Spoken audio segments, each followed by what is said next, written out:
I will call our meeting to order. We'll move on now to presentation concerning a pickleball court at Sawyer Point. So, Kara? Thank you. I will just quickly pass this along to Mr. Sheckman, who is going to introduce our presenter today. Thank you. Thank you, and good morning, all. Staff has been working with pickleball enthusiasts on a project to repurpose the tennis courts at Sawyer Point, and some of that is actually in progress now. Gary Lesses has been leading the charge on that.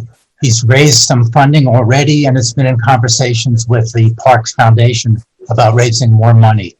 And Gary has a presentation that he'd like to do in front of the board right now. Hi, my name is Gary Lesses, and I founded Pickleball at Sawyer Point. Thank you for allowing me to present to you today. Pickleball is easy to learn. It is very social. We have 10 group play sessions each week where people can come and join in and leave anytime they like during the session. The equipment is inexpensive to purchase, and I think I shared with you a sample of what the equipment is. The sport is truly multi-generational. We have players ranging in age from 8 to 89. Our head instructor, Sharon Kiefer, just celebrated her 89th birthday in March. In 2010, the average age of a pickleball player was 71 years old. In 2020, the average age has dropped to 53, and that trend has continued. Pickleball is the fastest growing sport in America and the world. It has grown 38% in the last 5 years, 23% in the last 3 years. Sadly, Cincinnati is a bit behind. Middletown has self-proclaimed themselves as the pickleball capital of Ohio. They have had a 13-year head start on us, but I'm confident with our collective vision, we can catch up quickly. Our very first pickleball session at Sawyer Point was held May 18th of last year, and it was an immediate success. This led us to a phase 2 expansion. We needed to raise $6,000 to purchase 4 more nets. We raised over $8,100 in 18 hours from 60 pickleball players. 87% of those donors were first-time donors to the Cincinnati Parks Foundation. Volunteers painted the lines, and the additional 4 courts were assembled. And the volunteers also assembled the new nets. The 8 courts were a great starting point. This chart shows the participation last year. The blue line shows the attendance at each one of the 246 sessions. The black line shows the court capacity, and the red line shows the year-to-date average. You can see that the numbers are quite astounding. But besides the court capacity, the courts badly need to be resurfaced.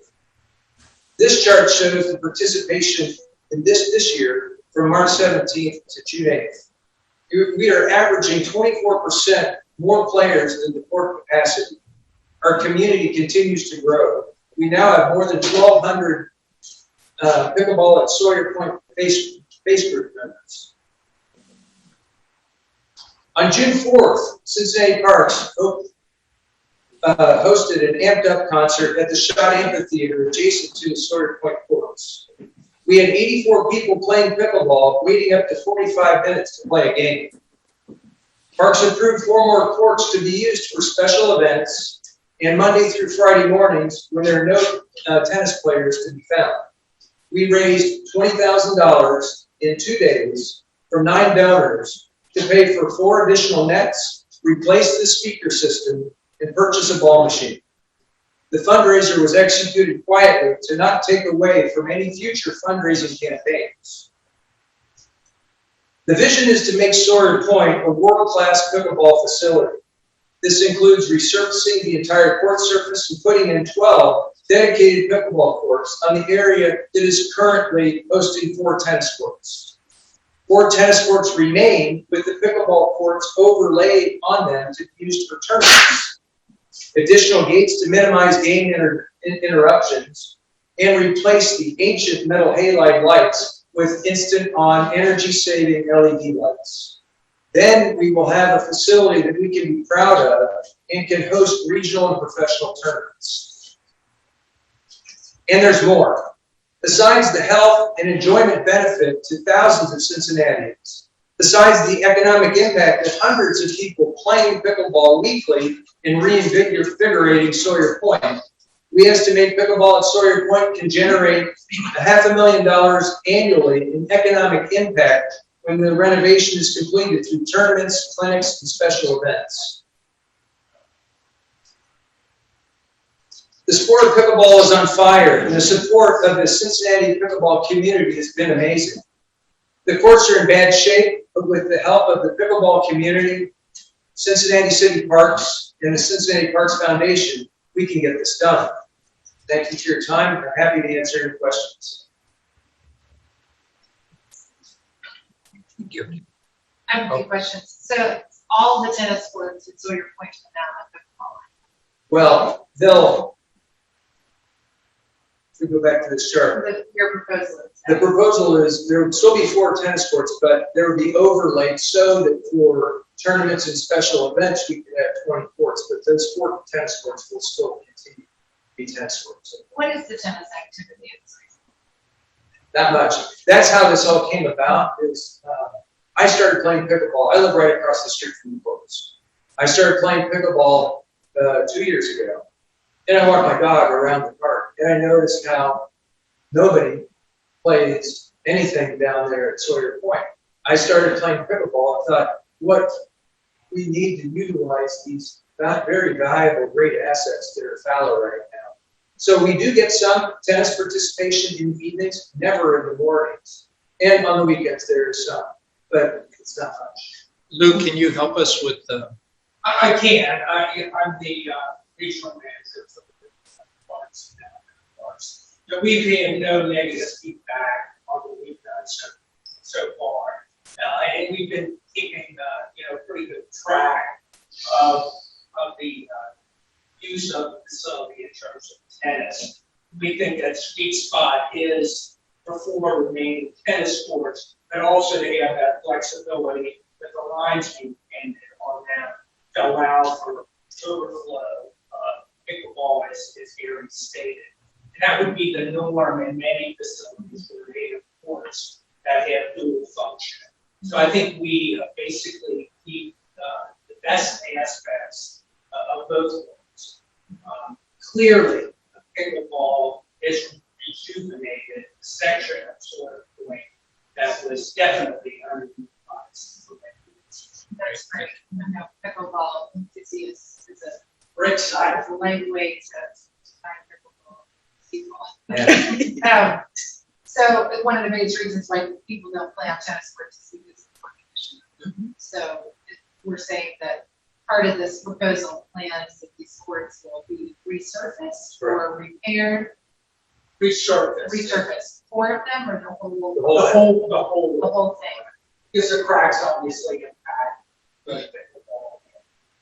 That would include new tennis nets, new pickleball nets. Yeah, one of the things that we talked about is that currently there are all the tennis nets and benches there. Those are all going to be removed, and these portable nets that are now commonplace are used. When I say portable, they're very large, very heavy, but they don't penetrate into the court surface. One of the reasons we want to try to prevent future damage from water penetrating the court surface, which then freezes and cracks the courts. So tennis nets, pickleball nets, they will all be portable nets, of course. And so, again, just to expound on what Gary said, that, these portable nets allow for quick transitions from from pickleball back into tennis or vice versa. Thank you, Lou. So the source of funding is to be determined for this project. Yeah, the intention of bringing Gary to us today is just to take your temperature on this project, to see, should funding become available, would the commissioners be supportive? This project would obviously come back in front of you once funding was created, but this would give, to have your input shared publicly would certainly give the community who is fundraising some confidence to go out there and try and secure those funds. Mr. President, Yes. Thank you for your presentation. It's very informative, and it sounds like this is like the new in sport. I hear about it everywhere, and the engagement of the pickleball community in making this the funding available, the fundraising, all of that, I think is really great. The fact that this area is being reactivated, I think is absolutely great. The thing that I want to make sure we balance is the whole, how many tennis courts do we need and how do we make that fair for everyone? Because I'm wondering if maybe the reason people aren't playing on those courts is because they're in that condition. So I think this conversation will make people aware of this potential. So if there are people who really would like to play tennis down there, but for whatever reason are not, then we can hear from the other side as well. So where we end up is a good place for tennis players and pickleball players. So I think it's right to continue the exploration of the idea. And I think so far it looks really good.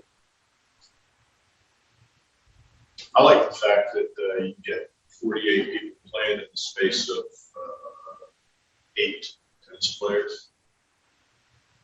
Seems like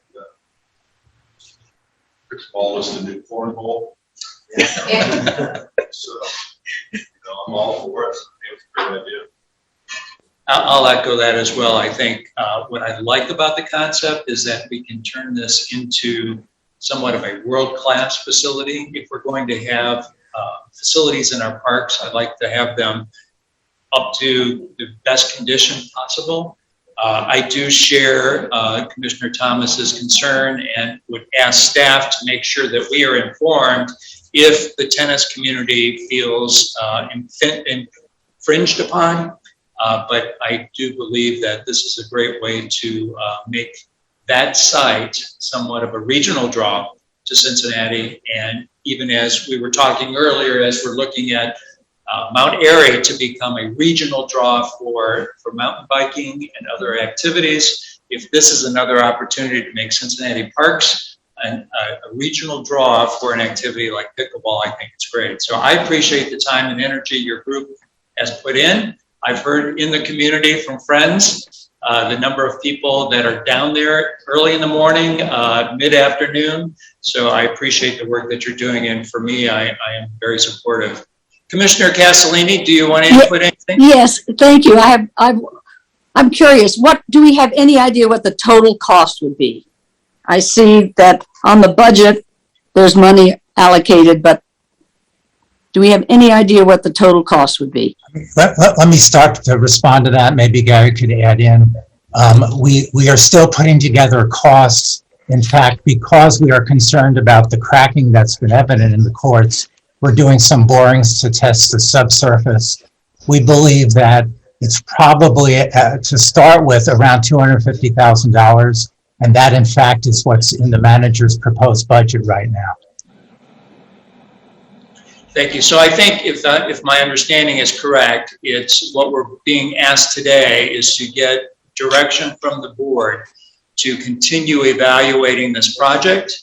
And as Steve said, there is $250,000 proposed in the city's capital budget that will be addressed by the end of the month.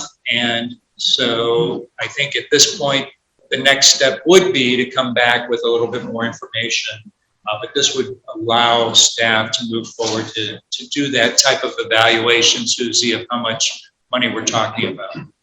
Got it. Thank you. Steve, I've got a question. Is this the first time? Are these in the original condition, or have they been resurfaced since they were put in? Well, they were put in 1988, give or take, when Bicentennial Common Sawyer Point was built. The property transitioned to the park board in 2011. I don't know if they were resurfaced prior to 2011. They have not been since they've been under parks. But of course, we have been concerned about resurfacing them even before the pickleball idea emerged, and which is why we're investigating the subsurface. Thank you. Any other comments, commissioners? I believe there's a consensus that this is a project we do want to move forward with and evaluate. So again, I appreciate your time, and I think we would all give you a nod that 4 thumbs up. Let's pursue this. Thank you. Yes. For being here. Thank you. Thank you.